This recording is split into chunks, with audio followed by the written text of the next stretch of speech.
l'émotion, des anecdotes et du contenu. C'est ce qu'on vous avait promis. Je veux maintenant appeler Laure Ortiz, qui est professeure de droit public ici sur ce campus à l'Institut d'études politiques.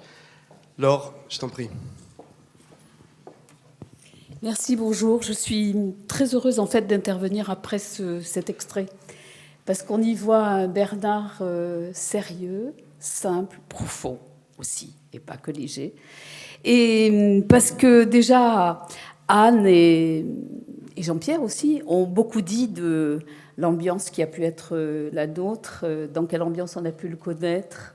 Moi, je crois que j'ai réalisé le jour de la minute de silence que ça faisait 40 ans qu'on se connaissait avec Bernard Maris. Alors, je ne vais pas raconter trop de témoignages, d'abord parce que tu as déjà presque tout dit de la couleur. On s'est connus parce qu'on ne pouvait pas ne pas se connaître et se reconnaître quand on appartenait aussi au spécimen de gauche, qui était quand même assez rare dans cette université, plus en droit d'ailleurs qu'en économie, il faut le reconnaître, parce qu'autour de Vincent, il y avait quand même beaucoup de critiques. Et bon, et ben voilà, c'était aussi une époque où non seulement nous nous amusions, nous essayions de créer déjà une révolution Iketnunk, vivre autrement, inventer une autre culture, aimer autrement. Par exemple, avec Jean-Pierre, nous avons été dans justement le DEA qui était dirigé par le très grand ami de Bernard, qui était Jean-Arnaud Mazère. Et comme on était quand même assez gonflés, on avait décidé de délocaliser le DEA hors de l'université.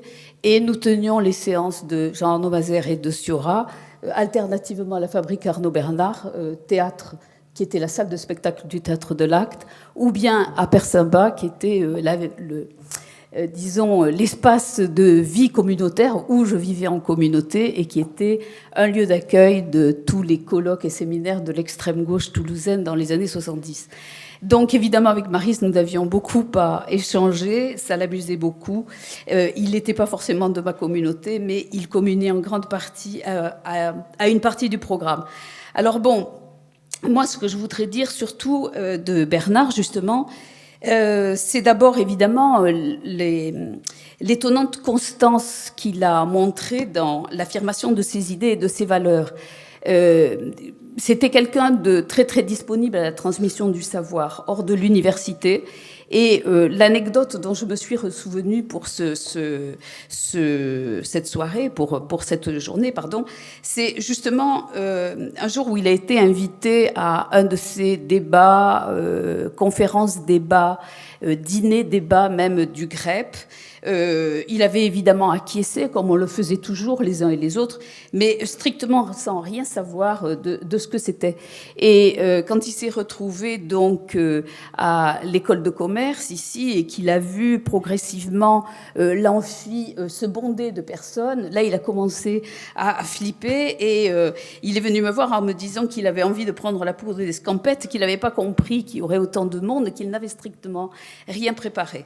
Et donc il a improvisé, je me souviens très bien qu'il a improvisé une conférence qui est publiée d'ailleurs dans Parcours, octobre 96, et qui s'intitule « Les fondements théoriques du libéralisme ».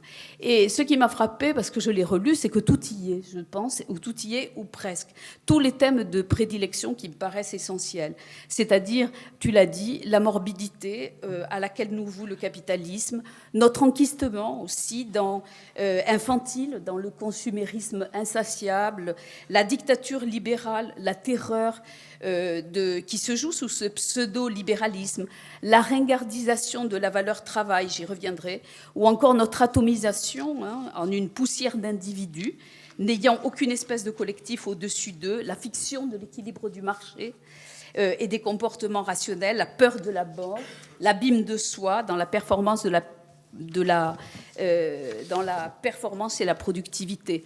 Alors, bon, moi, il me semble que ce qui m'a frappé, au fond, c'est que vous allez peut-être parler de ces tergiversations, de ces contradictions, de ces retournements, parce que c'était C'était un personnage extrêmement complexe, mais en tout cas en Béotienne, moi je vois surtout qu'il s'est plutôt radicalisé, moins sur la forme d'ailleurs que sur le fond. Par exemple, dans sa dénonciation de la science économique comme réduite à un scientisme, alors qu'il disait encore en 96 qu'elle était la seule science sociale formelle et que cela lui donnait un certain nombre de droits, notamment des droits esthétiques par rapport aux autres. Et sur la forme, il avait déjà, je dois le dire, à l'époque, un style très incisif, mordant, ironique, orfèvre en démontage des orthodoxies. Et donc pour moi, avant tout, Maris, c'est la fidélité à une pensée. Marx, pas plus que Keynes, d'ailleurs, ne l'a abandonné. C'est l'affirmation aussi d'un humanisme, cela a été dit, et qui résonne avec des accents religieux, même souvent religieux, alors même qu'il fusille le bête langage chrétien qu'emprunte Marx lorsqu'il veut parler, évoquer l'au-delà du capitalisme, ou encore lorsque Maris ironise sur la glu chrétienne des socialistes. Maris, c'est l'affirmation d'un ordre de valeurs, et surtout, je dirais, d'une de valeurs. Une valeur que tout nous exhorte à renier, c'est la valeur du travail humain. Mais aussi bien d'autres valeurs, aussi, on l'a dit, la fraternité, on le voit ici, le collectif, la création, l'art et, au-dessus de tout, la littérature. C'est un homme pleinement réconcilié, ça ne va pas de soi, avec l'idée, par exemple, d'une nature humaine et de l'existence d'une vérité, et que cette vérité se dérobe à toute science sociale, et pas simplement, d'ailleurs, à la science économique, et au fond que seule la littérature peut appréhender. Alors le registre de Maris peut être ironique et moqueur, d'ailleurs surtout, je pense, vis-à-vis de lui-même, persifleur pour l'adversaire, mais je crois que c'est un registre, et ça, c'était surtout de ça dont j'avais envie de témoigner, qui me semble aux antipodes du cynisme, et même, je dois dire, peut-être dans la dérision, mais avec une subtile pondération. C'est-à-dire que pour moi, finalement, ce que j'entends dans les propos de Bernard ont davantage à voir avec, je m'aventure dans le terrain sans doute de Stühlmann, a plus à voir avec la mélancolie, avec la nostalgie, même si c'est un être qui assume complètement le combat et en bon soldat n'a jamais renoncé ni au feu ni à la vie. Tu disais résiste, c'est ce qu'il ne cessait de me dire, notamment quand j'ai pris la direction de Sciences Po. Lâche pas, vas-y.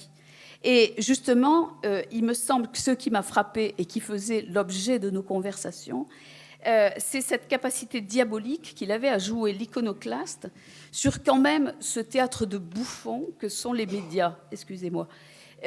Donc pour moi, c'est un peu derrière la notion très ambiguë que nous avons reprise dans le titre d'impertinence, elle renvoie un peu à cette énigme. C'est-à-dire comment Maris pouvait-il conquérir l'espace médiatique qui a été le sien en s'acharnant à réhabiliter tout ce que la pensée dominante méprise et ringardise. À quel registre appartient cette parole et quel est le statut et quel est son statut dans la cité ?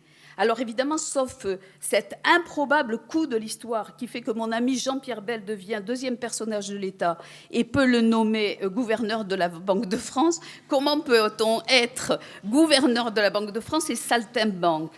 Alors bon, c'est naïf certainement de ma part et vous auriez dû inviter plutôt Marlène Colonguli ou d'autres experts du décryptage de la satire audiovisuelle contemporaine du type Guignol de l'info, puisque c'est ce qu'elle a fait du BP Show.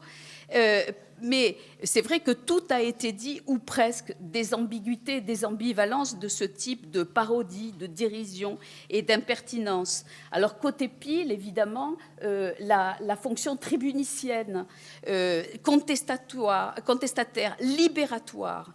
Marie, c'était notre héros. Qui nous offrait en jouissance une pugnacité, sa pugnace capacité de sape et de dévoilement de ce système de terreur qui nous subjugue. Mais en même temps, côté face, eh bien, c'est la fonction cathartique de l'impertinence qui est circonscrite dans des espaces dédiés qui sont d'ailleurs de toujours plus nombreux, à croire que vraiment l'Angélie n'est pas le dernier bouffon du royaume, même si, et ça c'est la particularité de Bernard, il savait s'exprimer dans bien d'autres espaces que les espaces justement dédiés au spectacle.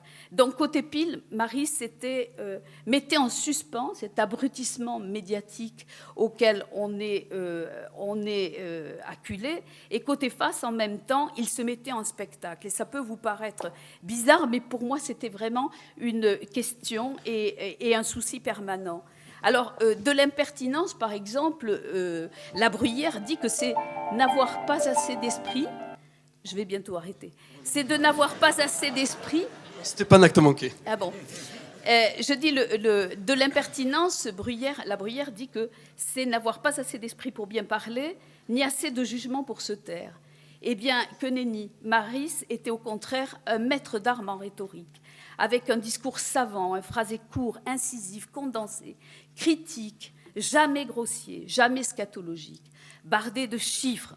Il respecte la statistique, l'ami Maris, et de références théoriques, associant l'humour à la pédagogie. Et Maris, pour moi, essentiellement, c'est quelqu'un qui dépeint le capitalisme, un capitalisme qui nous décérèbre, nous tue, nous broie, mais il le fait avec tellement d'humour qu'il refait naître les morts en sursis que nous sommes. Jouissance, donc, toujours quand je l'entends. Un plaisir immense.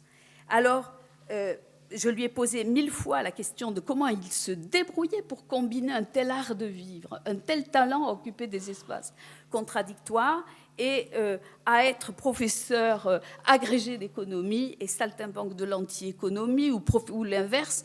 Et j'ai toujours eu droit à la même réponse, je crois, au fond, la réponse que vous connaissez tous et qui se tient en 3 propositions.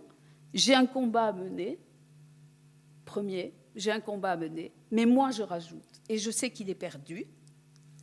Je ne vois pas l'au-delà du capitalisme, il est moribond et déclinant, mais comme le chat, il finit toujours par retomber sur ses pieds.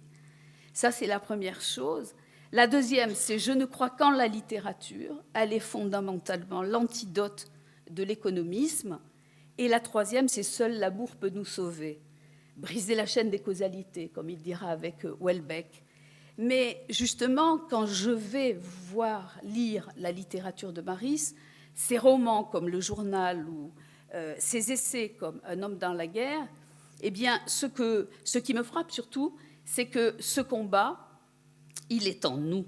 Et que ce combat de nous avec nous-mêmes, eh bien, je suis désolée, mais il est presque aussi toujours perdu. Vaincus, ces personnages, ces héros, sont toujours vaincus par la corruption du pouvoir et de l'argent, par la cupidité. Personne ne semble y échapper. Dans Le Journal, l'archer, ni même Reine, l'immigré. L'immigré est toujours là dans les romans de Bernard, ni Julien, ni peut-être l'enfant muet. Et donc, la seule chose qu'il répète inlassablement, mais pas du tout avec la légèreté, je crois, et en tout cas, cette mélancolie fait écho en moi, en tout cas. Oui, en effet, résistons. Aimons-nous les uns les autres. Qui sait, le paradis est peut-être de ce monde. Merci beaucoup, Laure.